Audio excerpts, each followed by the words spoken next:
Hello people, welcome back to the DOS programming series, and today I wanted to work on a program that will help us become familiar with the DOS file system. And I think the perfect program to be able to do this is ls. So ls is a Linux and Unix file system command that will allow us to list the files and folders in a directory. Now, DOS has a similar program called dir. So if we run dir, it lists all of the files and folders in a program along with some metadata. And this version of DOSBox actually has the ls command, and it does the same thing, except there's no metadata. So this is the thing that we want to essentially copy, with the exception that we're going to list one entry per line. And we're going to focus on essentially just listing files. So in fact, I created a folder called docs. So if we look at C docs and we ls that, I put two files in there, hey.txt and test.txt. So that's what we're going to work on trying to list those files today. So let's go ahead and create a directory. So make dir. And we're going to call it, now since ls exists on the system, we're going to make something called myls. So we'll create a directory called myls. We'll cd into myls. And we'll just start here. So we'll do fasmd main.asm. And of course, this file doesn't exist yet, so we're going to go ahead and start with this. And so the first thing that we're going to do is we're going to start out with our base program. So we're going to start out with format mz. We're going to have an entry that is main start, and we're going to have a stack that starts at 100 hex. Or at least a size of 100 hex, and then we're going to create a couple labels. So if you remember from previously, there was the program segment prefix, and the program segment prefix is set at the very beginning of our program by the operating system. And what it does is it has a bunch of metadata as well as the command line in it. And so we're going to index into that program segment prefix with the command line. So we're going to create a labels. So we're going to have a label. We're going to have a command length, which is a byte at offset 80. And we're going to have the command string, which is a byte at 81. So that will allow us to index into these things. And then we'll create a couple segments. We'll create a main segment, which will have all of our main code. And then we're going to have a segment down at the bottom, which is the text. And there's a few things that we want in our text segment here. And one of them is a buffer. So we're going to have the command line. So the idea is that we're going to copy the command line from the program segment prefix into a buffer that we can use later on. And so that's what we're going to do is we're going to reserve some bytes here. We're going to say 256 bytes should be enough. And then the other thing that we're going to do is we're going to have a file control block. Now what this is it's essentially a data structure or a struct in memory that has a bunch of data about a file. And typically what you would do is you would create this data structure, fill it out, and then you can open it up, and that would open the file, right? And then you can also close this file and read from the file. At least in old DOS, you'd use a file control block to read from and write to the file as well. Now, in later DOS versions, they had what we already used earlier, where you could use an ASCII Z string to just open and read and write the files through a file descriptor. And not have to deal with this file control block nonsense. But if you want to read through a directory in DOS, as far as I know, you have to use this file control block. And so that's exactly what we're going to do is we're going to have a file control block, and we're going to reserve some bytes. And I think it's 37 bytes, but I'm going to reserve 50. That should be enough. for all of us here. And then I'm also going to think ahead, and I want to be able to print out these things, and I want to have a new line for this. So I'm just going to declare some bytes here. And in DOS, of course, we have a carriage return and then a new line. And so the carriage return is 13 decimal, and then new line is 10. And then, of course, 0 is the terminator. So we're going to save this, what we have so far. We're going to call it main.asm. And it's, of course, it's in our code myls directory. So now we've got this saved, and we can start writing our program. So let's go ahead and do that. Let's create kind of a draft of the kind of program that we want to have. There's going to be a start, and we're going to call, let's see, we're going to call copy command line. So we're going to create a function called that. And then what we're going to do is move the command line buffer into DX, and then that will allow us to, say, print the command line, right? In fact, we'll just create a function called print to start off with, and that should be good enough. And then, of course, at the very end, we're going to exit the program. So we're going to move into AX. Let's see, for C, and this will be exit, the exit syscall, and we'll call hex 21 to exit. So this is what we want to start out with. So let's see if we can write this. So we're going to have a copy command line function, and what it needs to do is it needs to be able to copy the command line from the program segment prefix to our buffer. And so the way that we're going to do this is we need to set some some segment registers.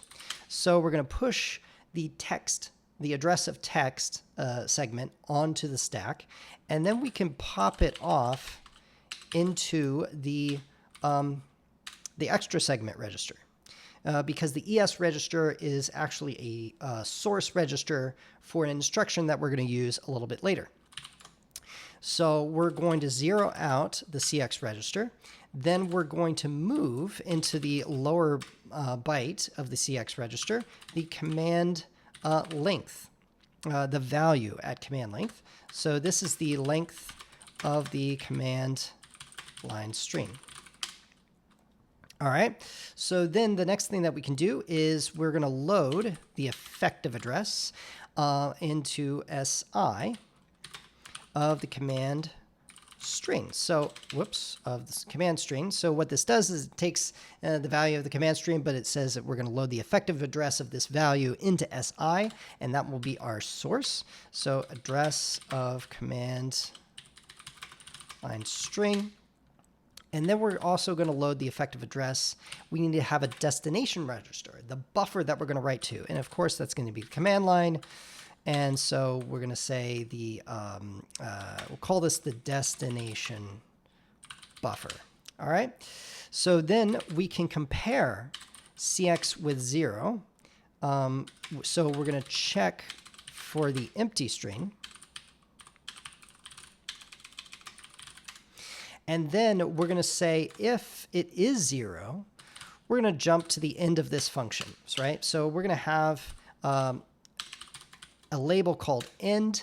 And what we will do at the end of our function is null terminate our string, because we're going to have this string and we want to make sure that it ends with a 0 so that when we print it out, the operating system will know to stop at the 0. So that's exactly what we're going to do.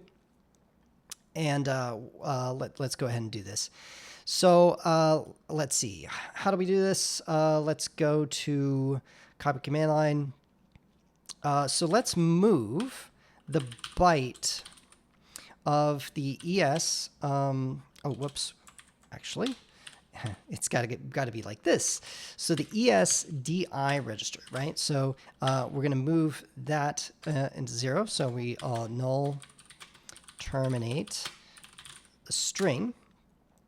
And then we're going to push onto the text and then pop into DS. So what will happen is we have two registers, the ES register and the DS register. And what happens is both ES and DS start out with the same value.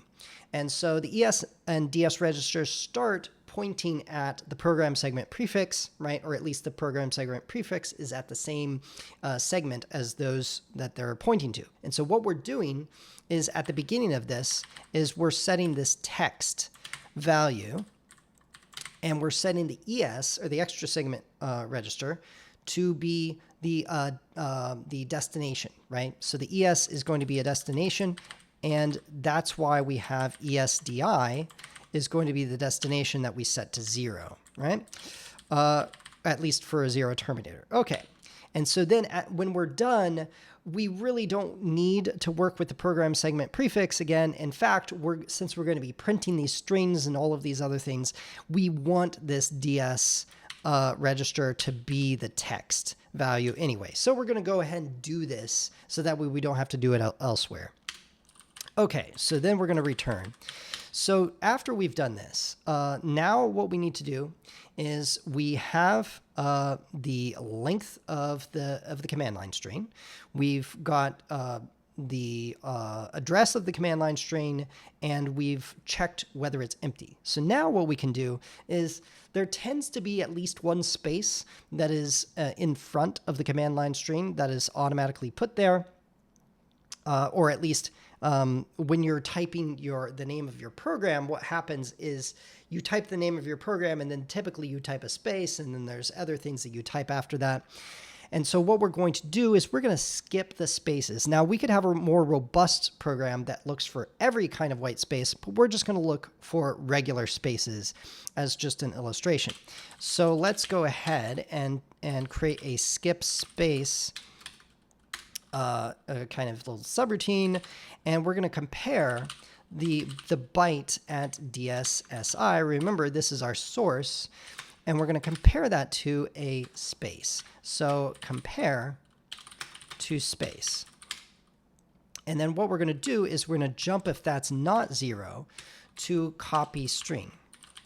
So we're going to have a little copy string, little segment of this function, and that's going to allow us to do that. Now, if it is 0, then the program is going to continue on, and what we're going to do is we're going to increment this SI register. Oh, in fact, this is supposed to be SI, not DI, right? So SI register is going to be incremented, and that will essentially increment our string, right? And then we will loop to skip space. Now, I believe we've used loop before, but just as a reminder, the loop instruction, what it does is it decrements the C register. And as long as the C register is greater than 0, then it loops back to whatever this label is. And so remember that the C register has, or the CX register, has the length of our string inside of it. And so as we are skipping spaces, we are actually shortening the string. So we're decrementing the C register and looping back to skip space, right? Now, once we've reached a non-space character, then we will continue on. And this is where the copy string part of our program comes in. So this is actually fairly easy because we just, continue on using this move SB function, right? So what this does is it copies a string from a source to destination. Whoops, there we go. And so we're going to just rep, which is repeat, move SB, which is going to like move a string byte, right? So we move a string byte from source to destination, and automatically, if you look up this instruction, move SB, you'll find that it actually takes a source, which is DSSI, and it compares it and it moves it to ESDI, right? And notice that we've actually set all of these things up properly to do this. So this is a very easy way of just looping through and quickly moving a string. Now, of course, we've already written the end of our function, so this is good. So this should actually work. Now, the only thing that we really want to do here is we want to write a print string function, right? So let's write a print function, which this will be the same as we've written in the past. So we're going to move into di into dx, or dx into di. So we're going to copy string address to di for string length. So we're going to have a function called string length, which is what we've created before. We're just going to call Sterling, and then we're going to move into the AX register, OX 4000, and what that does is that's the write system call, and we're going to move into BX 01, which is stood out, right? That's the file descriptor. And then we can do int, let's see, OX21. Now, is there anything I forgot here? I don't think so. And we can return. So that is the print function. Now, the only other thing that we need to do is we need to make the string length function. So eventually we're going to create these into a little library so we don't have to write them every single time, but I think it's good to get practice and kind of remember these things. So we're going to move di into dx. Oh, wait, no. The string length function actually is a relatively simple function. So what we're going to do is we're going to first set the CX register to all ones, right? So that means 4 Fs. And then we're going to set the AX register to 0. So we're going to XOR it with itself. And then we can use rep not equal to scas b, and that will string copy and compare a string byte. And we're going to repeat as long as it's not equal to 0. And then what we'll do is we'll do not cx. So if you remember when we were writing the string length function, if we start with all ones, remember the rep if not equal will actually continue until cx is 0, or it reaches a byte that compares with the AX register. So we're looking for two things at once, right? So most of the time we're not going to have a byte, a string that is 65 or 64 kilobytes. We're normally going to hit a 0 in our string first. And so what this does is it decrements x or cx every single time. And so what happens is after we reach the end of the string and it stops, this instruction stops. If we flip the bits of the CX register, we actually just get the actual number of the length of our string. And then we'll just return this. So that way CX will have the length of our string. So that should be good enough for now. So let's check this. Let's save. And we'll call FASM main.asm, and then we'll call this myls.exe. And okay, we actually have a illegal instruction because apparently I misspelled print or something. So let's do FASMD main.asm, and let's, oh, yes, this makes sense. We have to actually call print. That's probably everything that was wrong. Okay, let's look here just really quick. Okay, it looks good. So FASM main and myls.exe. Oh, I misspelled segment. I said segment. So FASMD main. Here we go. And hopefully that's everything.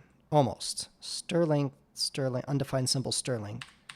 So let's go down here. Oh, wait.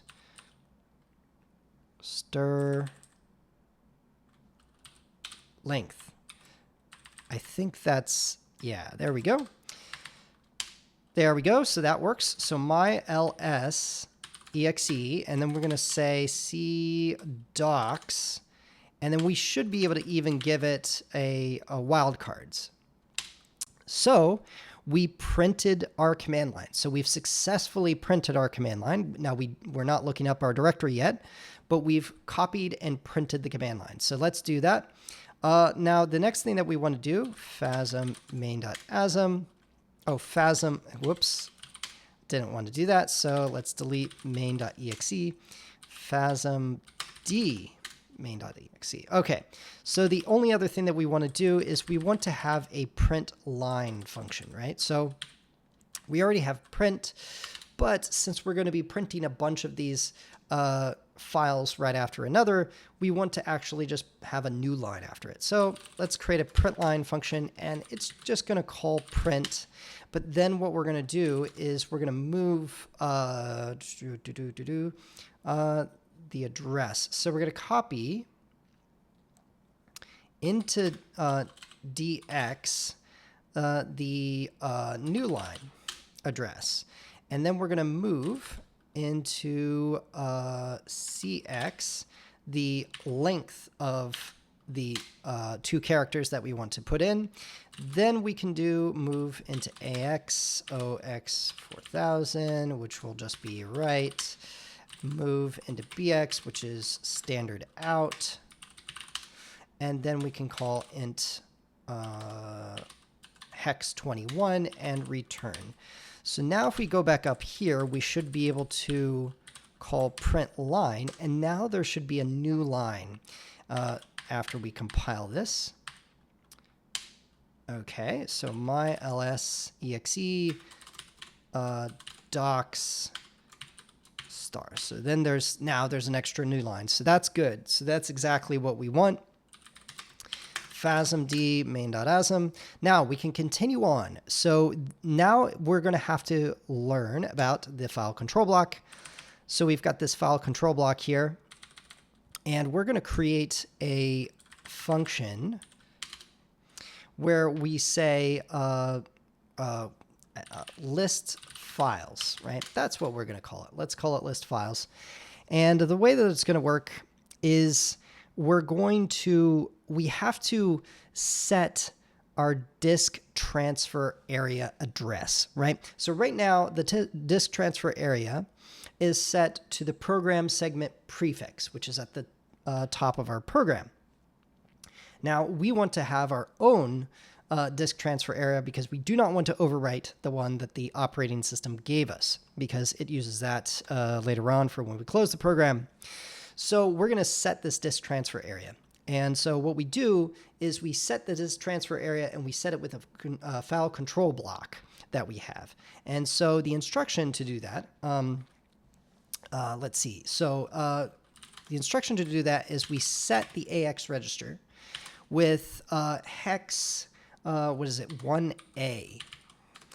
Whoops, there we go. And so set disk transfer area. And so then we move into DX the address of the file control block. Address of file control block. Then we can call int OX21, which will, that's just the system call. And what this does is it says, okay, we're going to take the address of that file control block, and we're going to set it to the disk transfer area. So that way the operating system knows where that is. Now, the other thing that we've got to do, now that we've got this we've got the disk transfer area set to our file control block, what we can do is we need to find the first file. So basically, the way that you look through a directory in DOS is you find the first matching file, and then after that, you can call another function that says, okay, find the next match. And then you can call that function over and over to find the next and next and next and next matches. So there's this kind of 2-part thing that you've got to do. So the first thing that we'll do is we'll find the first file. So that means we need to set the AX register to OX 4E. So this will find first file, and then we zero out the CX register, this is a search attribute. So there's all kinds of attributes that you can set, and they're basically bits that you can set. And you can say, oh, I want the hidden files, or I want directories, or things like that. If you set it to 0, it's kind of the normal thing that looks for files. So after this, after setting this attribute, we can move the command line that we've gotten to DX. And this is just the command line that we have, right? So this is the address of that little string that we have, and it's supposed to be an ASCII Z string, and it can have wildcards in it. So then we do that, and then we call int hex21, and that will find the first file. So once we've got this first file, well, now we should print it because that's what we want to do. So let's move into DX the file control block. And we'll say the address of the FCB,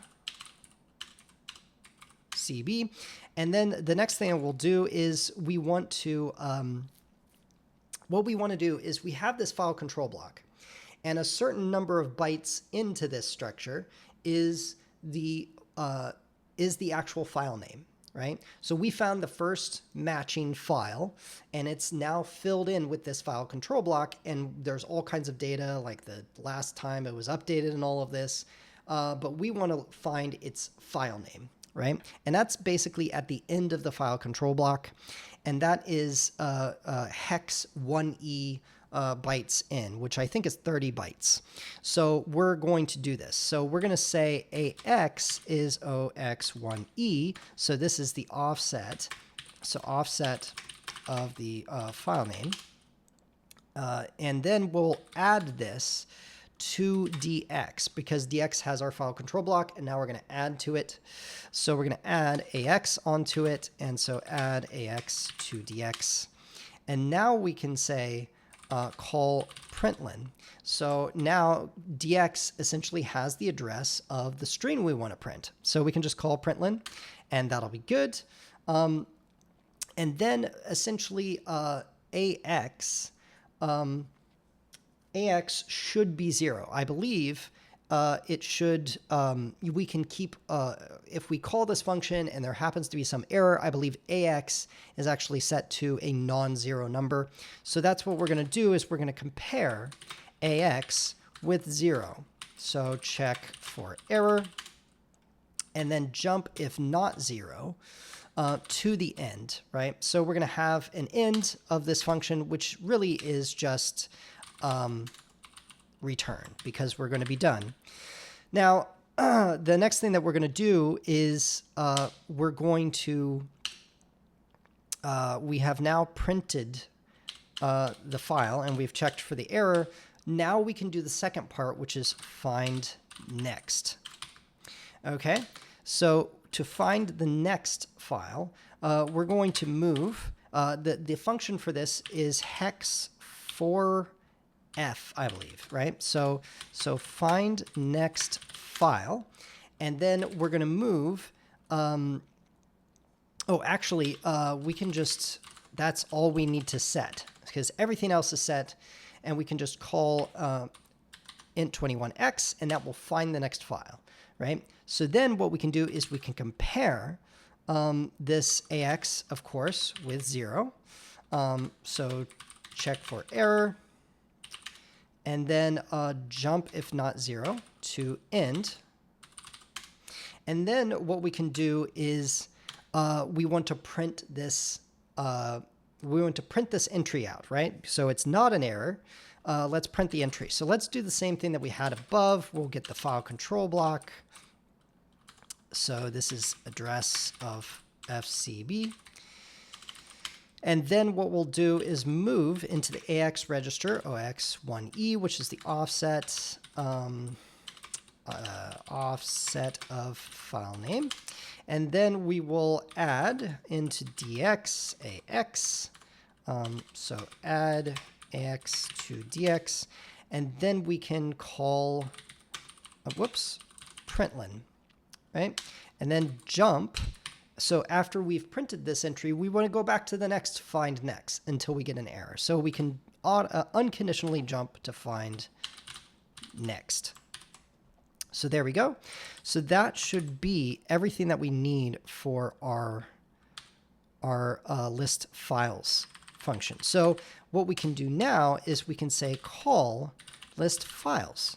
And what this should do is it should set our disk transfer area. It should find the first matching file. It should print that if there's no error, and then it will find all the next files until it reaches an error, which is the end. And that should work. I think this will work. So let's try to compile this. So FASM main.asm, and we'll say myls.exe. And so that passed. So myls.exe, and then we will call it with docs and give it a wildcard for all the files that we would find there. And oh yeah, we were still printing the docs, right? So let's actually FASMD, and it almost has it. We only got one file instead of two, but let's fix one thing at a time. So let's go here, and we don't need this print anymore because that was just the command line that we have.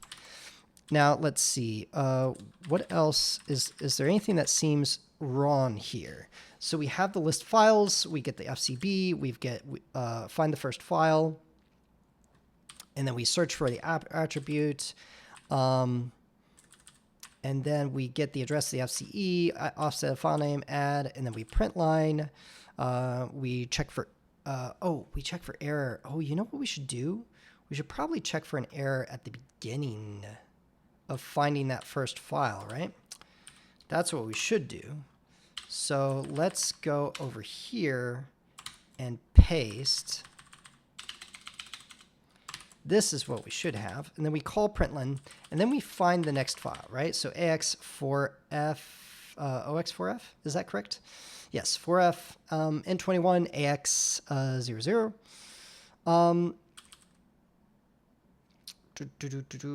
X00, we can jump to the end. FCB 1E, we've got DX and AX. Add, call println, jump to find next, and that's the end. So that should be what we need. So let's compile this. myls C docs star. Oh, and there we go. It actually works. So we fixed it. And so now we have an LS program. So I wanted to go through this a little bit quick because it's a little bit longer program, but now we should be much more familiar with the file system with DOS. As you can see, it's not that difficult. It takes a little bit of looking into. So if you remember from previous videos, the way that I found all of these functions, so if I wanted to say, so if you wanted to say find the code for this exit function, or the code for this set disk transfer area, I was able to find that in Ralph Brown's interrupt list, right? So I look under interrupt 21, which has all of the DOS commands, and I can just search for these kinds of words, right? So set disk transfer area, you can, if you look for disk transfer area or something like that, it will pop up. Now, how would you know to do this in the first place? Well, that is where documentation comes in handy. So you can find documentation online about DOS programming. Of course, I have some videos that show what functions are needed for different things, but there are also books out there. So I happen to have this book, which is called IBM PC Assembly Language and Programming. It's a really old book. I don't think it's in print anymore. It's from deep in the past. Let's see, when was this printed? It was printed in 1998. So it's a little bit old book. And so there's some old DOS programming books out there, but you can probably find some online things. But other than that, just looking for DOS programming resources and forums online should be good enough. You shouldn't really have to buy a book. But anyway, that's good for now, and we will work on some other DOS programs later. Till next time.